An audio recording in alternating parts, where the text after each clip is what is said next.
Ayun, so good evening guys. Ngayon po ay Wednesday, January 24, 2024. So mas maganda ulit yung galaw natin. So parang may mini bull run tayo dito sa PSE. Ayan. So medyo malapit na tayo dito sa resistance.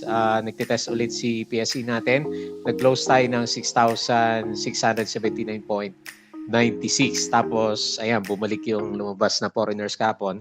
341.09 million net foreign buy yung market natin. So mukhang hopefully hanggang Friday yung galaw natin for today. Kasi ilang araw na, 3 araw na rin na diretso. Last time, bumagsak tayo, 3, 4 na araw, tapos bumawi din siya ng 3 days sa market. Okay? So, very good. Malakas yung sipa ng ating mga stocks. May mga nag-breakouts.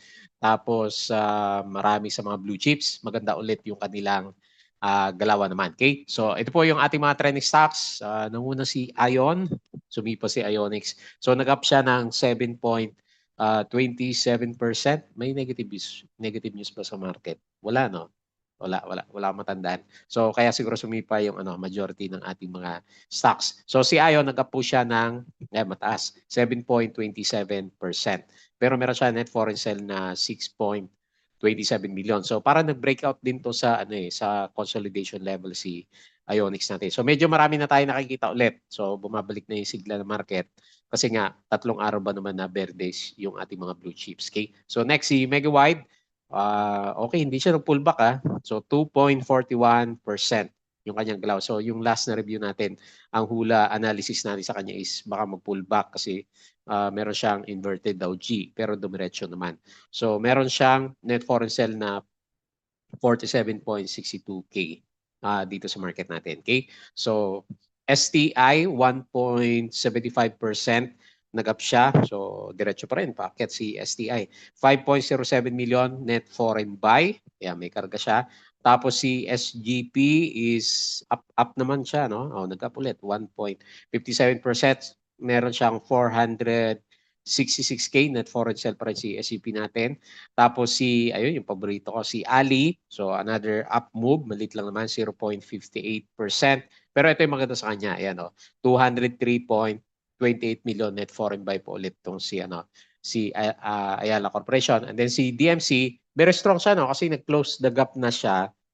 Dumidiretso pa rin yung akyat ng price action. Dati, ang expectation din natin sa kanya, mauntog sa gap. Then, pwede siya mag-pullback and then saka siya umakyat. Pero dumidiretso yung galaw nitong si DMC. Nag-up siya, malit lang, 0.19%.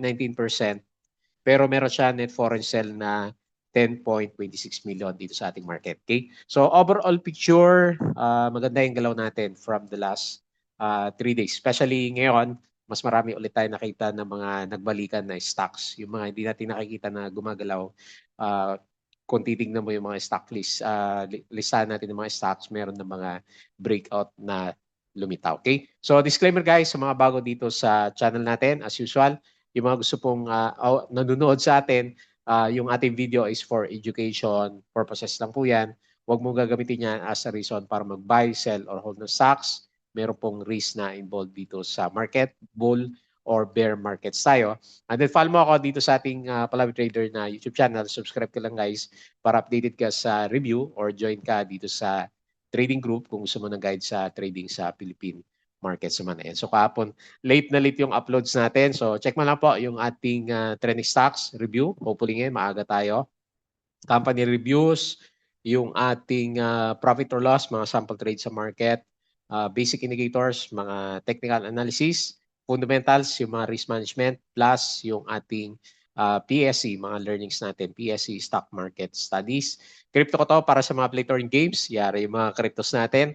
Laglagan dito sa crypto. Mamaya silipin natin. Kahapon, hindi na natin nasilip yung yung galaw niya. At then follow mo ako dito sa Facebook page natin. Hindi ko na ibalik yung ating saglit. Meron tayong Facebook page yan eh. Ayan, Facebook page na Palabi Trader. Follow mo lang po ako dito para updated ka sa mga posts natin at saka dito sa ating Facebook account na Palabi Trader. Ayan. Ayan, so follow mo na lang po ako diyan. Nang bagal ng ng galaw natin. Tapos yung Bodega Picks para sa mga articles sa local market dito sa US market at saka dito sa cryptos, money earners, yung mga side hustles po natin. So double check mo na lang po. Ayan, sharing. Sharing is caring. Ayan. So meron tayong passive income. Hopefully tuloy-tuloy.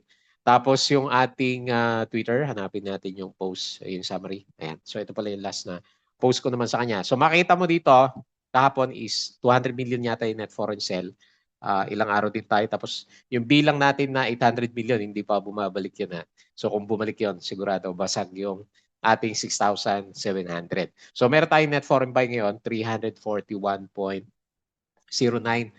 million dito sa market. So medyo bullish yung galahon natin. Tingnan mo nga naman. 'Di ba? Binalik din niya yung yung malakas na drop natin last time. Hopefully tuloy-tuloy tayo diyan. So traded value malaki din siya, 5.63 billion. Ang panalo is finance, ang lakas ng finance natin, 1.49% at saka property 0.84%. But drop dito sa mining? Si SCC ba ulit yan? Negative 0.93%. So may lumaglag dito sa mining and oil natin. So baka March pa ulit daw yung mga mining natin. SMC, lakas ng drop minus 3%. Saka si MER. Meron silang partnership. San Miguel South Premier emerged with the best bid in Meralco search for 1.2 gigawatt supplier. Ayan, so nakuha niya. Tapos si CNPF, ayan, profit taking niya yata, minus 4.53%. Expanse is rooftop solar footprint. Ayan. Double Dragon, minus 0.38, announced that their Madrid property, and meron na naman siyang catalyst, recently purchased by Hotel 101, is located right beside the F1 Grand Prix. Para sinasabi niya, maraming magre-rent dito kasi malapit lang sa Grand Prix. So ACE-N, nag-up din siya 0.97. Pivot Gen and UPC Solar and Wind Investment, joint venture UPC Power Solutions. Completes purchase. Ayan. Tapos Selecta Ice Cream, meron ba tayo stocks na Selecta Ice Cream. RFM, meron siyang regular cash dividend. Tapos ito yung mga binenta. May na pa rin yata si Security Bank, Sicol, ACEN, AP, MER, ANI, CNPF, DNL, ito nag-breakout na si DNL. EMI, GSMI, Monde, CIC, ION, so breakout, AAB, AGI, Costco, ARITS, CRIT, at saka si TEL. Ito yung mga binili. BDO, BPI, East West, ayun. So, nakarangkada na ba si East West? Metrobank, SPN, EC, FCG, Jollibee, AC, JT Cap, yung paborito kong dalawa, Ali, Robinson, Globe, at saka si STI. Recap is 6,617. Konting kembot na lang, basag na yung 6,700 na market natin. Bloomberry, so breakout din.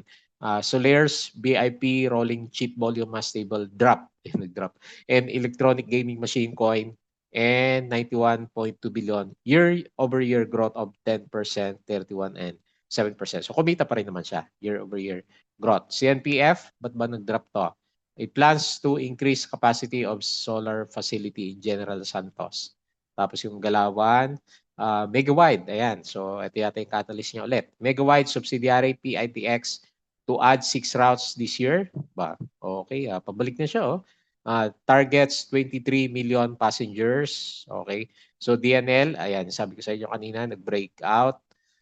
Finance Chief Ralph Rectos, he has no plan to push for additional tax. Yung tax pala ng di ba? Yung parang trading tax yata natin yun. Mukhang gustong bawasan. So, good yon para sa mga mahilig mag-trade. CNPF, meron na siya. AC, expanded is insider trading policy. Mer SMC, ayan. So, yan yung kanina. Megawide. Yun yung catalyst natin kay Megawide for today.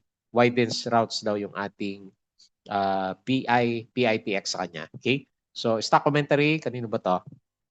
Approvals process for property dividends. Ano ba to? About possible legislative remedies. Okay. So, hindi ko nabasa yan. CPG, okay. ACEN, okay na yan. BSP, see lower bad debts in 2024. So, siguro kaya malakas pa rin yung bangko kasi yung interest rates, diba, parang ayaw pa rin bawasan. So, 6% pa rin yung sinasabi nila. CNPF said that it has invested 380 million since 2021 in building the General Santos Solar Power Facility. Okay. Megawide, okay. So meron na yan. Manila Water expects completion 4.2 billion Mandaluyong West Sewer Network Package this year. Buyback, AGI sa kasi Costco. CNPF, Megawide, ACEN, meron na yan. AC. Bitcoin, ayan. So, Bitcoin natin, nako, laglag. Laki So, from 41K kahapon o isang araw, ngayon is 38K na lang siya. So, lugmok na naman yung traders natin dito. So, talagang tapos na, no? Tapos na yung kwento ng ETF. So, ayan.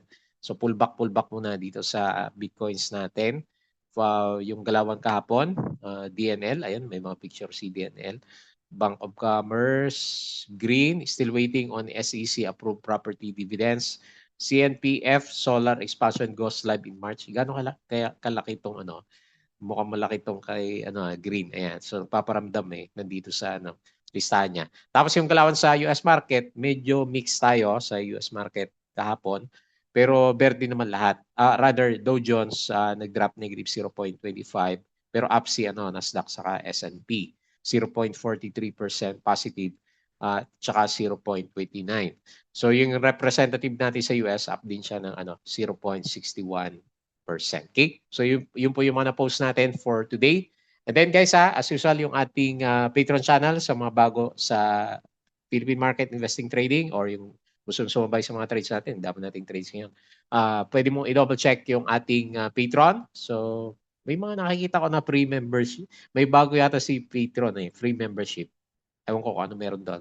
Ayan, so gawa tayo ng video para sa mga nag-subscribe sa atin dito sa Patreon. Pwede ka na rin yata mag-subscribe sa sa Patreon channel naman. Okay? So, tingnan natin anong meron dito kay 2Trade Asia Prime. So, wait mo yung So, pini-prepare pa kasi yung yung mga details nung Paymaya natin, di ba? Sabi natin, si 2Trade Asia may collaboration kay Maya. So, pwede ka na, actually, parang GCash saka Globe, di ba? So, may tandem din itong si 2Trade Asia natin. Okay? So, yung galaw natin, umaga pa lang is verde na siya. So, unti-unti lang na umakyat yung market natin kanina umaga. Okay? So, maganda. 0.88% and then malapit na nga, 6.7. Konti na lang, 21 points na lang. So, traded value 4.47 billion. Tinamaan yung, sino ba dito? Sa mining, negative 0.9. Si Nickel, no? Ano kaya? Ba't sobrang hina ni Nickel natin? So, CNPF, profit taking siguro, minus 4.53 at saka si SMC, yung nag-drop sa atin, negative 3%. 341 million net foreign buy. So, good vibes na good vibes. Especially yung mga bangko, BDO, BPI, sino pa ba dito sa bank? Yung maganda yung galaw. So, silang dalawa. Kasi nag-up siya 1.49%. Pero yung winner natin dito, JT Cup pa rin. Buhay pa rin si JT Cup. Kala ko pullback na to. 2.96% up siya. Si Bloom, yung bida ngayon, 3.07% breakout. Converge, okay, additional lang. Parang bounce lang. 2.65 AC. Nagko-close the gap na sa AC. 1.39%.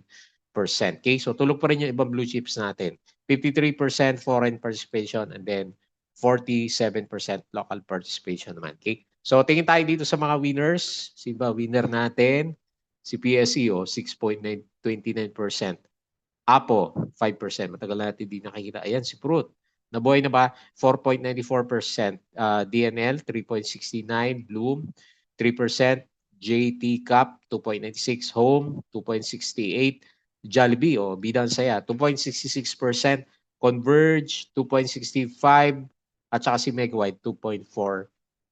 Okay? So, dito naman sa Galawan, sa kabila ng mga losers, tingnan yung galaw ng mga losers. So, meron tayong, sino ba pinaka-loser natin? Saglit, double check natin. Si Axilo, minus 7.33. Sino pa? Si CNX, minus 5.56. CNPF, minus 4.53. ANI, minus 2.99. San Miguel, minus 3. Green, minus 2.55. SPNEC, nag-drop pa rin. 2.44% si Mark. 2.41 sa mining, no? At saka si Manila Water, negative 1.72%. Okay? So, yan po yung mga losers natin for today. Balik tayo dito. Volumes and buyers. And then, check natin yung ating chart. So, very good. So, on the way tayo to breakout. So, kung may support ng foreigners, kaya-kaya na to bukas. Total bullish naman yung yung galaw na market natin. So, parang ang support natin ang malakas na support is MA20. Ayan. So diyan halos diyan nagkaroon ng bounce yung market natin. Tapos malapit na tayo lumaya dito sa ito, di ba? Meron tayong trading range kasi dito eh. From 6.4, ito yung sabi natin na support na mahina last time. So ito yung trading range niya. Pero nandito sa bandang taas. So ngayon ang initial na support is 9 saka 20 nagsama na. At saka itong trend lines na ginuguhit naman natin sa kanya. So bullish kasi nasa bandang taas. And then anytime pwede kasi magkaroon ng breakout yung pinaka-main na index naman natin. Okay, so maganda yung pinapakita ng ating market. MACD, medyo bearish pa yung MACD niya, no? Hindi nakasabay. Pero nag-bounce kasi yung RSI eh. Ayan, so medyo bullish po yung overall picture natin ngayon dito sa market. Hopefully tuloy-tuloy yung run natin, no? So MA20 yung pinaka-support. Tapos sa US market, malakas ngayon. Nasdaq Futures 0.7, tapos si Dow Futures positive 0.2, si S&P futures natin 0.49 ba, mukhang maganda. Hopefully maganda yan para dire-diretso yung galaw natin until tomorrow, tapos siguro Friday pahinga naman si Philippine Stock Exchange natin. So tapon is sideways pero mas malaki yung berde, parang berde ulit. Hopefully bukas European market maganda rin siya. Ayan. So maganda rin dito sa bandang Europe. Sa Asian market, ayan, nag-bounce na si Hang Seng, laki 3.56%. So the rest is very good. Ayan. So global markets pala, maganda yung galawan natin. So yun lang dito sa cryptos natin, nag-aantay ulit siya ng wala siyang bagong catalyst, no. Nag-aantay ng catalyst yung crypto. 40K, okay, nag-bounce na siya. 38K yung kanina, di ba, kay Investa. So 40K na siya. Yun, buti nag-bounce. Ethereum 2.2K at saka si BNB ito medyo nag-drop 295. Pero the rest nag-up siya, no? So, marami tayong nakita na bounce. Bounce day para sa cryptos natin. Pero kanina, medyo bad sign yon kahit paano kasi bumalik tayo ng below 40K. Ngayon lumalaban siya. So, tignan natin bukas dito sa galawan ng ating cryptos. Okay? So, refresh natin to. And then, pag-usapan natin yung ating trend stocks. Unahin natin si Ionix. Mag-ano daw kasi, mag-invest si China sa mga mga electronic products. Ayan. So gusto yung stimulate yung kanilang economy. And then nagkataon, syempre, Ionix is si IMI, nag-up din ba? Tingnan natin yung mga natin, yung ating mga electronic company. So breakout si si Ion. So finally, nagkaroon din siya ng breakout dito sa MA100. So very good po sa kanya. Meron siyang volume So marami yata nakapondo dito baka meron pa bukas. So pag ganyan kasi laki ng volume niya. So tapos 7% up siya, di ba? Medyo malakas yung sipa ni Ion. Pero ilang araw na rin nga na lumalabas yung setup nitong si Ion natin. So yes, ito sa mga picks natin dito sa Patreon natin. Okay, so very good. Yung galaw niya parang meron pa. And then resistance. Currently nagre-resist pero parang broken na rin eh. So dito tayo titingin sa bandang 1.34. So malakas naman sumipa si si Ion minsan. So tingnan natin kung umabot siya diyan sa level na yan kasi breakout yung nakikita natin na galawan po dyan. So hopefully matuloy yung rally nitong si Ion natin. So mapapansin nyo, di ba, may spillover na tayo sa mga small caps na stocks. Di ba sabi natin last time, parang madalas gumalaw lang is yung ating mga big caps na stocks pero may nakikita na tayo na mga sudden movements. So very good. 7.27% up siya, minus 6 million at foreign sell. Call FMS ang buyer, PNB, BPI yung ating pinaka-main seller. Pero ang laki ng ang laki ng volume niyan. Hopefully may rally siya kagaya nito. So parang ganito yung style niya. Tingnan natin kung abot siya dito sa 1.34 kasi parang may kapares siya doon sa price action. Okay? Next, si Mega Wide. So, di ba, ang sabi na medyo bearish tayo last time dahil doon sa inverted doji. Pero kinaya naman niya. So, nagrarally si Mega Wide. Pero yun nga lang, overbought na. So, RSI 80. Ayan, tingnan natin. May gap siya dito. Okay, tingnan natin. Ito yung interesting na mabasag. 3.51 kasi may gap dito. Andito yung mga gaps niya. Ayan. So pag bumalik sa taas to, laki niyan. Saglit, sukatin natin yung yung nakailang dividends kasi ito eh, si Megawide dati, di ba? Kaya nag-ano siya, nag-sideways ng halos isang taon, no? Yung galaw niya, 8 buwan, 10%. So, nakailang 10% yung mga holders, oh. 3 beses, di ba? May dividends ba tayo dito? Parang ito lang, yung gap down. Ito nag-close the gap. Ayan. So, anyway, very good. So, yung mga holders, long-term holders na sa kanya, ang tagal din pala niya nag-sideways, no? So, yung mga long-term holders natin sa kanya, medyo malapit na mag-close dito ba? 20% din yan pag ano, natuloy yung closing natin. Kasi 2 beses namigay si Megawide pala natin. Okay? So, yan po yung nakita natin sa kanya. Very good. May chance to break dito sa 3.51. Siguro pag touch yan, pull back. Kasi meron tayong overbought condition sa kanya. Okay yung RSI, okay yung MACD formation natin. So based sa price action, tingnan natin yung price action niya. Meron siyang 2.4% na gain for today. Walang masyadong foreigners. Call Philstock ang buyer, call China Bank yung ating pinaka-main seller. Next, another nagra-rally. STI. Ayan, so puro verde yan. So ito yung parang si East-West yata ang style nito dati, no? 84.6. So medyo mataas na yung RSI natin. Pero patuloy na umakyat yung galaw niya. So parang extended Fibonacci yung dapat na ginagamit sa kanya sa review. So tingnan natin ito. Yan.